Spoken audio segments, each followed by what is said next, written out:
नमस्कार, आप देख रहे हैं हमारा खास बुलेटिन देवभूमि। मैं हूं आपके साथ ऋतु तिवारी पोखरियाल। बुलेटिन की शुरुआत करेंगे। मुख्यमंत्री पुष्कर सिंह धामी ने पहाड़ में बढ़ती लव जिहाद की वारदातों पर चिंता व्यक्त करते हुए विशेष तौर पर नाबालिग युवतियों को बहला फुसलाकर भगा ले जाने के मामलों में पुलिस, गृह और इंटेलिजेंस विभाग के अफसरों की अहम बैठक बुलाई है। सीएम पुष्कर सिंह धामी के मुताबिक एक साजिश और रणनीति के तहत ऐसा किया जा रहा है। ऐसा प्रतीत हो रहा है, लेकिन ये साजिश सफल नहीं होने देंगे। तो लगातार लव जिहाद के जिस तरह से मामले सामने आ रहे हैं, उसके बाद सीएम पुष्कर सिंह धामी ने सख्त लहजे में कहा कि देवभूमि में इस तरह की घटनाएं हम होने नहीं देंगे। तो मुख्यमंत्री पुष्कर सिंह धामी ने अफसरों की हाई लेवल मीटिंग बुलाई है। लव जिहाद की बढ़ती घटनाओं में सीएम धामी की चिंता बढ़ी है और किस तरह से इन मामलों को कंट्रोल किया जाए, इस पर कहीं ना कहीं ये हाई लेवल मीटिंग इस वक्त चल रही है। तो कई महत्वपूर्ण अफसर इस बैठक में शामिल। तो लव जिहाद की बढ़ती घटनाओं ने सीएम धामी की चिंता बढ़ा दी है। तो इसे लेकर जहां एक तरफ जनता का प्रदर्शन भी देखने को मिला, जिससे कहीं ना कहीं सीएम पुष्कर सिंह धामी ने नाराजगी भी जताई और इस प्रदर्शन को रोकने की भी कहा। जो डेमोग्राफी चेंज हुई है और जो भी इस प्रकार के असंदिग्ध लोग और जो कहीं न कहीं किसी प्रकार से संदेह पैदा करते हैं, उनके लिए यहाँ पर वेरिफिकेशन ड्राइव तेज़ी से चलाई जा रही है। एक बार चलाई गई थी, फिर से दोबारा चलाई जा रही है और सारे वेरिफिकेशन किए जा रहे हैं।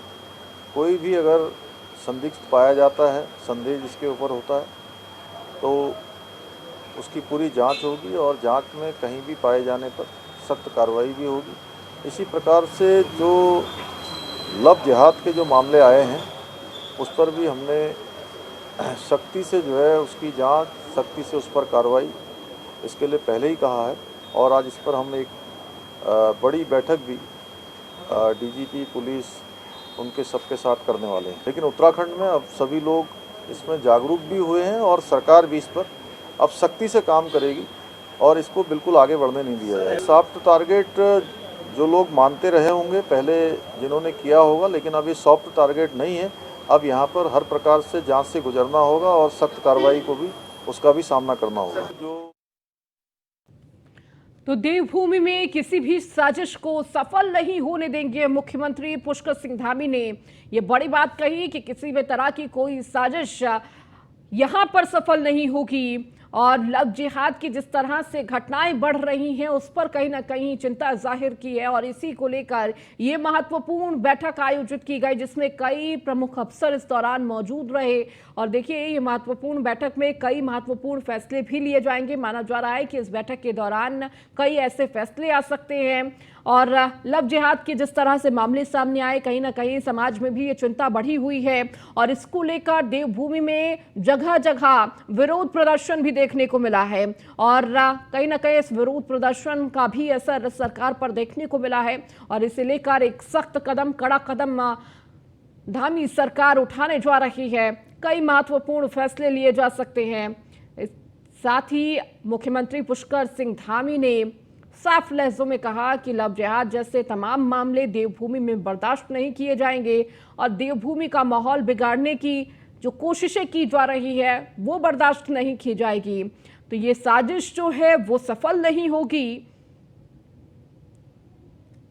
और अधिक जानकारी के साथ हमारे विशेष संवाददाता सुदीप जैन हमारे साथ जुड़ चुके हैं। सुदीप, देखिए, लव जिहाद के जिस तरह से मामले आ रहे हैं, कहीं ना कहीं चिंता हर किसी की बढ़ रही है और देवभूमि में इस तरह के मामलों को देखकर सीएम पुष्कर सिंह धामी ने भी चिंता जाहिर की है। बिल्कुल, देखिए, इस वक्त मुख्यमंत्री बैठक करके आ चुके हैं, नीचे हैं वो और वो मीडिया से बातचीत कर रहे हैं और मुख्यमंत्री बता रहे हैं, उनके लाइव फ्रेम के जरिए हम लाइव दिखाने की कोशिश कर रहे हैं। मुख्यमंत्री ने सुबह ही कह दिया है कि सॉफ्ट टारगेट जो बनाया जा रहा है प्रदेश को, वो बर्दाश्त नहीं किया जाएगा और मुख्यमंत्री इस वक्त मीडिया से बातचीत कर रहे हैं। इधर के दिनों में ज्यादा है, इसलिए आज मैंने पुलिस विभाग के सभी वरिष्ठ अधिकारियों को बुलाया था, उनके डीजीपी को भी बुलाया था, एक बैठक करी है और उसके आंकड़े लेकर आगे चलकर ठोस रूप से कार्रवाई हो और सख्त कार्रवाई हो जो भी मामले पाए जाएंगे उसमें किसी प्रकार की कोई भी जो है ढील नहीं दी जाएगी और आगे इस प्रकार की घटनाएं न हो उसके लिए हम वेरिफिकेशन ड्राइव भी चलाएंगे कि समय समय पर पुलिस उनकी जांच करेगी, प्रशासन के लोग जांच करेंगे कि आखिर कौन लोग हैं, कहां से आए हैं, इनका क्या इतिहास रहा है। उसके आधार पर ही उत्तराखंड में लोग अब जो है रह पाएंगे, सर, आगे बढ़ आपने पाएंगे। एक बात आज ये कही थी कि सॉफ्ट टारगेट ना समझे पहाड़ों को लोग, तो आपको लग रहा है कि कोई षड्यंत्र तो नहीं है? आप लैंड नहीं, जिहाद पे देखिए कार्रवाई ऐसा है कि उत्तराखंड क्योंकि बहुत भाईचारे से सब लोग रहते हैं यहाँ पर और एक दूसरे के साथ मेल मिलाप से रहते हैं, लेकिन इसका अर्थ ये नहीं है कि जितने प्रकार के अपराध हैं, इस प्रकार की गतिविधियाँ हैं, वो किसी भी कीमत पर उसको नहीं यहाँ पर होने दिया जाएगा। इसके लिए आज सभी प्रकार के जो जरूरी निर्देश हैं वो दिए गए हैं। ठीक है, थैंक यू। पुष्कर सिंह धामी को आप सुन रहे थे। हमारे साथ लगातार हमारे विशेष संवाददाता सुदीप जैन जुड़े हुए हैं। सुदीप, देखिए सीएम पुष्कर सिंह धामी ने सख्त लहजे पे और निर्देश भी दिया है कि जिस तरह से ये बैठक हुई है, हाई लेवल के अधिकारी मौजूद थे और इस दौरान तमाम कई डिस्कशन हुए इस पूरे मामले को लेकर। सुदीप जी बिल्कुल, देखिए मुख्यमंत्री अभी पत्रकारों से बातचीत कर रहे थे और अब वो रवाना हो रहे हैं। मुख्यमंत्री ने करीब 1:15 डीजीपी, एडीजी इंटेलिजेंस, एडीजी कानून व्यवस्था और गृह विभाग के बड़े अफसरों को तलब किया था। मुख्यमंत्री ने बीते दिनों जो घटनाएं हुई हैं उस पर चर्चा की। महत्वपूर्ण बात यह है, सूत्र हमारे ये बताते हैं कि पहाड़ में जो युवतियों को गैर संप्रदाय के युवकों के द्वारा भगाने की वारदातें हो रही हैं, इसमें मुख्यमंत्री की सबसे ज्यादा चिंता ऐसे मामलों पर है जिसमें नाबालिग बच्चियों को भगाने का प्रयास हो रहा है या भगाया जा रहा है। और मुख्यमंत्री ने आज ही अफसरों को निर्देशित किया है कि ऐसी घटनाओं पर विराम लगाने के लिए आवश्यक है कि क्षेत्र में जो वेरिफिकेशन ड्राइव है कि कौन व्यक्ति कहां से आया, कब बसा और उसका पीछे बैकग्राउंड क्या है, वो कोई आपराधिक व्यक्ति तो नहीं है, उसके विरुद्ध कोई जुर्म, कोई मुकदमा, किसी मामले में कोई चार्जशीट तो नहीं है। इस तरीके की वेरिफिकेशन ड्राइव को और पुख्ता किया जाएगा और बड़ा किया जाएगा। हम दर्शकों को मुख्यमंत्री को लाइव इसलिए भी सुना रहे थे क्योंकि उत्तराखंड में मसला बहुत बड़ा हो चुका है। उत्तरकाशी के पुरोला से इसकी जो शुरुआत हुई वो आगे चिन्यालीसौड़ और गौचर तक पहुंचा, यानी यमुना वैली से गंगा वैली तक ये पहुंच चुका है।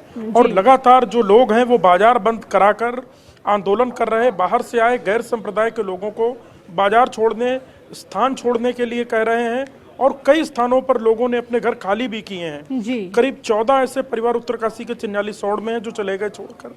गौचर और अन्य स्थानों पर भी इसी प्रकार से परिवारों की जानकारी आ रही है जो अपने स्थान को, अपने कारोबार को, अपने कामकाज को छोड़कर चले गए। जी बिल्कुल सुदीप, और देखिए ये चिंता का विषय लगातार बना हुआ है कि किस तरह से इसका हल निकले, ये कोशिश भी है और जनता के बीच भी इसका रोष देखने को मिल रहा है। बहरहाल सुदीप, आप लगातार जुड़े रहिए और भी खबरों पर आपसे अपडेट लेंगे। उत्तराखंड में अतिक्रमण के खिलाफ का जारी कार्रवाई रहेगी तो सीएम पुष्कर सिंह धामी ने साफ कहा है कि प्रदेश को सॉफ्ट टारगेट कतई नहीं बनने देंगे। जो वर्ष पुराने लोग अलग अलग स्थानों पर काबिज हैं उनकी मदद सरकार करना चाहती है, लेकिन कुछ लोग धार्मिक का प्रतीक चिन्हों की आड़ में कुचक्र रच रहे हैं, उससे सफल नहीं होने देंगे। सीएम धामी के मुताबिक अब तक 2600 हेक्टेयर भूमि को अतिक्रमण मुक्त कराया जा चुका है। तो कुछ लोग धार्मिक चिन्हों की आड़ में साजिश रच रहे हैं, इसका जिक्र किया सीएम पुष्कर सिंह धामी ने। कहीं ना कहीं सॉफ्ट टारगेट बनाया जा रहा है उत्तराखंड को। अतिक्रमण बहुत गंभीर विषय है और इस पर कुछ लोगों ने भ्रम फैलाने की भी कोशिश की है। हमने बार बार ये बात कही है कि जो लोग लंबे समय से 50 सालों से 100 सालों से जो काबिज हैं, पुरानी जो बसावटें हैं या गोठ हैं, खत्ते हैं, वन भूमि पर लंबे समय से काबिज हैं, उनको हमने कहा है कि उनका नियमितीकरण करने के लिए, उनको नियमित करने के लिए, उनका पक्का करने के लिए हमने कैबिनेट की एक सब कमेटी बनाई है। लेकिन जिनके कारण से ये सब डेमोग्राफिक चेंज हुआ है, जिससे कारण से कानून व्यवस्था की स्थिति खराब हुई है और सरकारी भूमि पर जिन्होंने प्रतीक स्थल के नाम पर ज़मीनों को कब्जाने का जो एक खेल शुरू किया हुआ है वो नहीं चलेगा। और उसके लिए हमने पहले भी कहा कि जो लोग इस प्रकार की चीज़ों को जिन्होंने किया है वो स्वतः ही उसको समाप्त कर लें, अन्यथा हम जो है प्रशासन जो है विधिक रूप से उन पर कार्रवाई जो चल रही है वो चलती रहेगी। अतिक्रमण बहुत गंभीर विषय। तो सुदीप हमारे साथ लगातार जुड़े हुए हैं। सुदीप, देखिए, अतिक्रमण को लेकर भी मुखर होते हुए सीएम पुष्कर सिंह धामी नजर आए। उन्होंने साफ लहजे में कहा कि जो अतिक्रमण किया जा रहा है, धार्मिक चिन्हों की आड़ में जो कार्रवाई की जा रही है, वो बिल्कुल बर्दाश्त नहीं की जाएगी। अपने तरीके से सरकार कार्रवाई करेगी। जी बिल्कुल, देखिए, ये मुख्यमंत्री पुष्कर सिंह धामी के ही निर्देशों पर एक्शन हो रहा है पूरे प्रदेश में। कैबिनेट भी ये निर्णय लेकर आई कि अब जिस विभाग की जमीन पर कब्जा होगा या अवैध निर्माण होगा, वो विभाग जिम्मेदार होगा। अभी तक दूसरे विभाग डीएम, एसडीएम, तहसीलदार को जिम्मेदारी दे देते थे कि साहब हमारी जमीन पर कब्जा हो गया, कोई देखने नहीं आ रहा, बचाने नहीं आ रहा। मुख्यमंत्री ने इस अभियान की शुरुआत की थी। 2400 हेक्टेयर के आसपास भूमि अभी तक मुक्त कराई जा चुकी है। मुख्यमंत्री ने आज दो बड़ी बातें कही, जिसमें सबसे पहली ये बात है कि उत्तराखंड को सॉफ्ट टारगेट कोई पहले समझता होगा तो होगा, परंतु अब ऐसा ये सब नहीं होगा, क्योंकि कई लोग कब्जा करके जमीनों की खरीद फरोख्त में लगते हैं, जबकि सरकार का एक मानवीय पहलू भी है। यानी कई ऐसे लोग जो वर्षों वर्ष से बसे हैं, चाहे वो गोट में हो, खत्ते में हो, वनभूमि पर हो, तो सरकार उनकी क्या मदद कर सकती है, इस पर भी सरकार काम कर रही है। परंतु कोई बुरी मंशा से, किसी गलत इरादे से जमीन पर कब्जा लेके कुछ धंधे कर रहा है, या किसी धार्मिक प्रतीक चिन्ह को बनाकर कुछ कुचेष्टा करने की प्रयास कर रहा है या हो रहा है, इन दोनों ही स्थितियों को खत्म किया जाएगा। यही वजह है कि पूरे प्रदेश में बड़ी ड्राइव इस वक्त जो जमीनों पर अतिक्रमण है उसके खिलाफ सरकार के निर्देशों पर, मुख्यमंत्री के निर्देशों पर की जा रही है। ठीक है, बहुत शुक्रिया सुदीप इन तमाम जानकारियों को देने के लिए। चलिए अब खबरों में आगे बढ़ेंगे। चर्चित अंकिता हत्याकांड मामला, तीनों आरोपी कोर्ट पहुंचे। अंकित, आर्य, सौरभ और पुलकित कोर्ट पहुंचे हुए हैं। भारी पुलिस सुरक्षा के बीच कोर्ट में हुए पेश। कोर्ट आज सुना सकता है महत्वपूर्ण फैसला। तो देखिए किस तरह से भारी पुलिस सुरक्षा के बीच कोर्ट में पहुंचे हैं, जिन्हें पेश किया गया। तो अंकित, आर्य, सौरभ और पुलकित कोर्ट में पहुंचे हुए हैं और माना जा रहा है कि आज कोई महत्वपूर्ण फैसला कोर्ट के द्वारा दिया जा सकता है। तो चर्चित अंकिता हत्याकांड मामले में तीनों आरोपी कोर्ट में पहुंचे हुए हैं। बड़ी खबर आपको इस वक्त दे रहे हैं, जहां भारी सुरक्षा के बीच कोर्ट में पेशी हो रही है। माना जा रहा है कि कोर्ट की तरफ से कोई महत्वपूर्ण फैसला आ सकता है। कोर्ट आज सुना सकता है महत्वपूर्ण फैसला। तो लगातार इंसाफ की मांग अंकिता हत्याकांड को लेकर जनता और परिवार कर रहा है और इस पूरे हत्याकांड को लेकर तीनों आरोपी आज कोर्ट पहुंचे हुए हैं।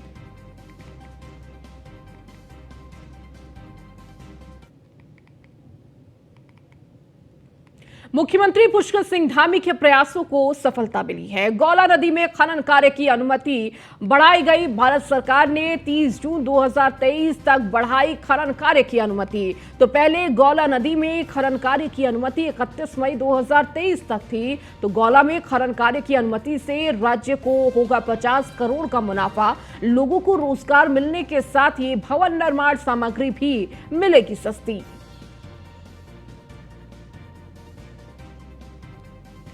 तो गौला में खनन कार्य की अनुमति से राज्य को 50 करोड़ का मुनाफा। तो लोगों को रोजगार मिलने के साथ ही भवन निर्माण सामग्री भी मिलेगी सस्ती। उत्तराखंड में विधानसभा भर्ती घोटाले के बाद विधानसभा जल्द विधानसभा में होने वाली भर्तियों को लेकर नई नियमावली जारी कर सकता है। उत्तराखंड विधानसभा की अध्यक्ष ऋतु खंडूरी भूषण का कहना है कि भर्तियां पारदर्शी होंगी, इसका पूरा ध्यान नियमावली में रखा जाएगा। ऋतु खंडूरी ने कहा कि विधानसभा में विशेषताओं की राय और विधानसभा के वरिष्ठ लोगों की मेहनत से यह नियमावली बनाई गई है, जिसको सरकार को भेज दिया गया है। विधानसभा अध्यक्ष ने कहा कि कैबिनेट में यह नियमावली पास की जानी थी, लेकिन इस बार की कैबिनेट में यह नियमावली नहीं आई है। उन्हें उम्मीद है कि जल्द ही सरकार कैबिनेट मिलाकर इस नियमावली को पास कराएगी।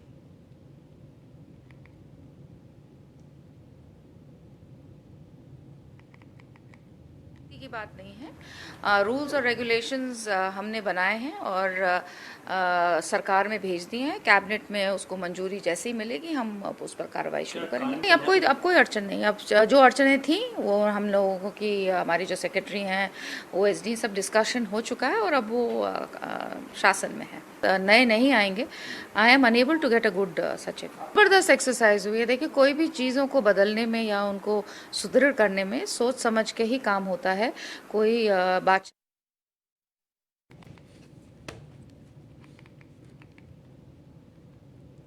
सड़कों पर नमाज, मॉल में नमाज, ट्रेन में नमाज के बाद अब बीजेपी दफ्तर में विशेष समुदाय के लोग कलमा पढ़ते हुए नजर आ रहे हैं। मामला दरअसल उत्तराखंड का है, जहां के बीजेपी महानगर कार्यालय में कुछ लोग कलमा पढ़ते हुए नजर आ रहे हैं। सोशल मीडिया पर यह वीडियो काफी वायरल हो रहा है, जिसने उत्तराखंड के राजनीतिक गलियारों में बवाल मचा दिया है। वीडियो में कुछ कार्यकर्ता बीजेपी महानगर कार्यालय में बैठे हैं और कुछ कलमा पढ़ते हुए नजर आ रहे हैं। इस वीडियो के वायरल होने के बाद कांग्रेस नेता बीजेपी पर जमकर हमला हुए तो कांग्रेस प्रवक्ता शीशपाल बिष्ट का कहना है कि तुष्टीकरण की राजनीति करने वाली भाजपा को इस वायरल वीडियो पर जवाब जरूर देना होगा, क्योंकि सड़कों पर नमाज पढ़ने को लेकर सवाल उठाने वाली भाजपा के घर में कलमा पढ़ा जा रहा है, जिस पर भाजपा को वीडियो की सच्चाई भी बतानी होगी।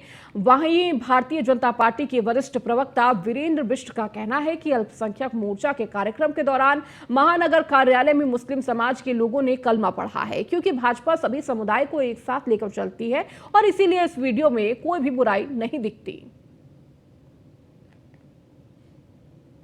एक तरफ तो आप जो है सड़कों पर जो है मुस्लिम भाइयों के नमाज पढ़ने का विरोध करते हैं, दूसरी तरफ आप अपने कार्यालय में जो है नमाज पढ़वाते हैं। अगर भारतीय जनता पार्टी का वैचारिक परिवर्तन हो गया हो और हिंदुत्व की विचारधारा से आपका मन भर गया हो तो अच्छी बात है, आप कलमा पढ़वाएं या पूजा पाठ करवाएं या वहाँ पर आप जो है क्रिश्चियनों की प्रार्थना सभा करवाएं। कांग्रेस पार्टी को इससे कोई दिक्कत नहीं है, लेकिन आप जो है खुल करके अपने इस वीडियो को जो है मीडिया में जो और अपने ऑफिशियल पेज पर वायरल करें और स्पष्ट बताएं कि वास्तव में भारतीय जनता पार्टी की विचारधारा अब क्या है। ये जो हमारा जो मोर्चा है वो अल्पसंख्यक मोर्चा ही है और अल्पसंख्यक मोर्चे के ही कार्यकर्ता वहाँ बैठे हैं, तो मुझे ये नहीं लगता है इसको अन्यथा लेना चाहिए। कांग्रेस लगातार कह रही है कि 2024 चुनाव नज़दीक है और बीजेपी वोट साधने के लिए इस तरीके के हथकंडे अपना रही है। देखिए, कांग्रेस तो तुष्टीकरण की राजनीति करती है, समुदायों को बांटने की राजनीति करती है। आज तक जो कांग्रेस की राजनीति रही थी वो उसने समुदाय को बांट कर ही राजनीति करी थी, उनको डरा कर हमेशा रखती है। इसलिए वो जो डर का माहौल हमेशा बनाए रखना चाहते हैं। हम लोगों ने तो सबका साथ, सबका विकास और सबका सहयोग। अल्मोड़ा नगर में बनने वाली टनल को लेकर एक बार फिर आश जगी है।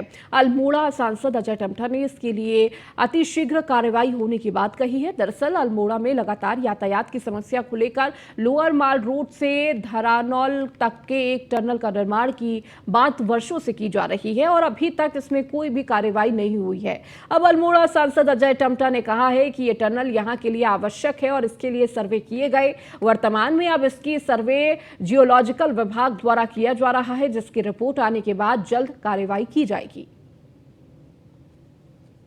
अल्मोड़ा की टनल की हम लोग लगातार इसकी चर्चा भी करते हैं। इसको हमने इसकी सर्वे भी हमारी 2-3 बार हमारी टीम्स ने किया है विशेष प्रकार की। थोड़ा सा इसका जो जियोलॉजिकल डिपार्टमेंट है उसके कुछ संदेह थे, तो उसके लिए भी प्रयास जारी है कि किस तरीके से अंदर की अल्मोड़ा की जो टोपोग्राफी है उसके अंदर जो टावर जो हम टनल ले जाएंगे उसमें कोई समस्या उत्पन्न ना हो, उस पर काम चल रहा है। और क्योंकि टनल अल्मोड़ा के लिए आवश्यक है, अगर टनल बन जाएगी, वैसे अब जो टेक्नोलॉजी बन रही है वो कोरिंग टेक्नोलॉजी है।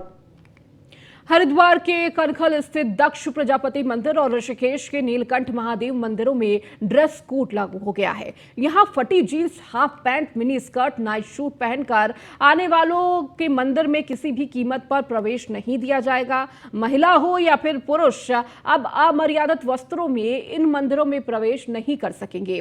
विश्व प्रसिद्ध कांवड़ मेले से पूर्व यह फैसला लिया गया है। दक्ष प्रजापति और नीलकंठ महादेव दोनों ही मंदिर महानिर्वाणी अखाड़े द्वारा संचालित होते हैं। ऐसे में अखाड़ा परिषद अध्यक्ष महंत रविंद्र पुरी ने यह घोषणा कर दी है कि मंदिरों की मर्यादा को बनाए रखने के लिए वस्त्रों की मर्यादा जरूरी है। बावजूद इसके अक्सर अमर्यादित कपड़े पहनकर लोग मंदिर में दर्शन के लिए पहुंच जाते हैं, जिसके बाद दोनों ही मंदिरों में अखाड़े ने सख्त कदम उठाते हुए यहां बाकायदा पोस्टर और साइन बोर्ड लगाकर श्रद्धालुओं को साफ चेतावनी दी है। अखाड़ा परिषद अध्यक्ष के मुताबिक अगर फिर भी कोई ऐसे वस्त्र पहनकर आता है तो उसे मंदिर में बाहर से ही दर्शन करने होंगे। महंत रविंद्रपुरी के अनुसार जिन श्रद्धालुओं के शरीर 80% से कम ढके होंगे उनके लिए यह फैसला लिया गया है। उन्होंने देश के सभी मंदिरों से ऐसा करने की अपील कही है। हरिद्वार के कनखल स्थित दक्षेश्वर महादेव मंदिर और ऋषिकेश के नीलकंठ महादेव मंदिर में ड्रेस कोड लागू हो गया है।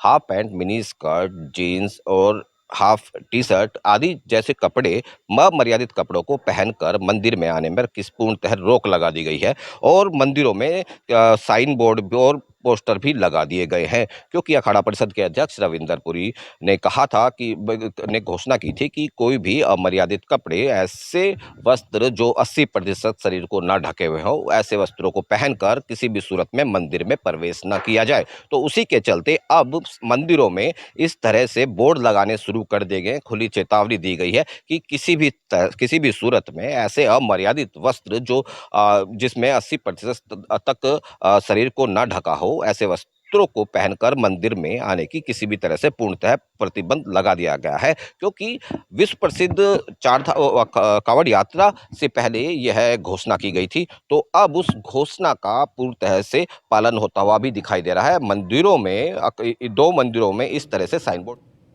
उत्तराखंड में होमगार्ड विभाग की तरफ से नए प्रयोग के रूप में एक और कदम बढ़ाया गया है। इसके तहत होमगार्ड के विभागीय बैंड मस्का बाजा का लोकार्पण किया गया। दरअसल होमगार्ड विभाग की तरफ से एक पाइप बैंड तैयार किया गया है, जो देहरादून के मसूरी डायवर्जन पर पर्यटकों के स्वागत के लिए हर दिन कुछ घंटे बैंड की धुन बजाते नजर आएंगे। उत्तराखंड राज्य आपको पता है एक पर्यटक राज्य के रूप में जाना जाता है, और हमारे जो विभागीय मंत्री भी हैं, हमारे मुख्यमंत्री महोदय और हमारे जो इस समय विभागाध्यक्ष महोदय हैं, तो उनका ये ध्येय और उद्देश्य भी है कि किस प्रकार से होमगार्ड्स विभाग इस पर्यटक प्रदेश में अपना योगदान भी कर सके। और जिस प्रकार से होमगार्ड्स विभाग की ये पहल हमारे कमांडेंट जनरल महोदय श्री केवल खुराना IPS सर के एक दृष्टिकोण, एक सोच, एक नई सोच से हुई है, तो हम पूर्ण मनोयोग से, लगन से इस सोच को, इस सपने को साकार करने के लिए कटिबद्ध हैं।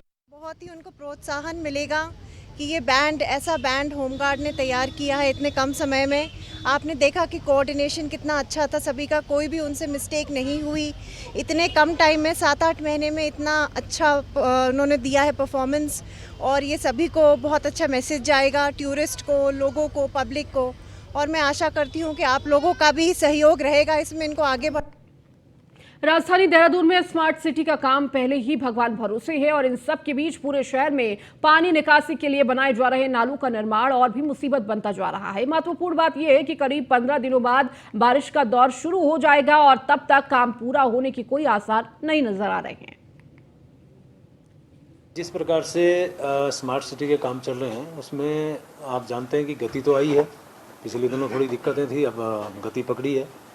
जहाँ तक समय बढ़ने की बात है, वो भारत सरकार की तरफ से ही 1 साल बढ़ाने की निर्देश हमें मिले, यानी कि अब हम जून 2024 तक का समय हमें मिला है। अब हालांकि हम उससे पहले कई काम तो हमने कर भी दिए हैं, पूरे कई काम जो है गतिमान है, जो हम जून 24 तक पूरा कर लेंगे। नहीं, ये बात ठीक है कि बरसात।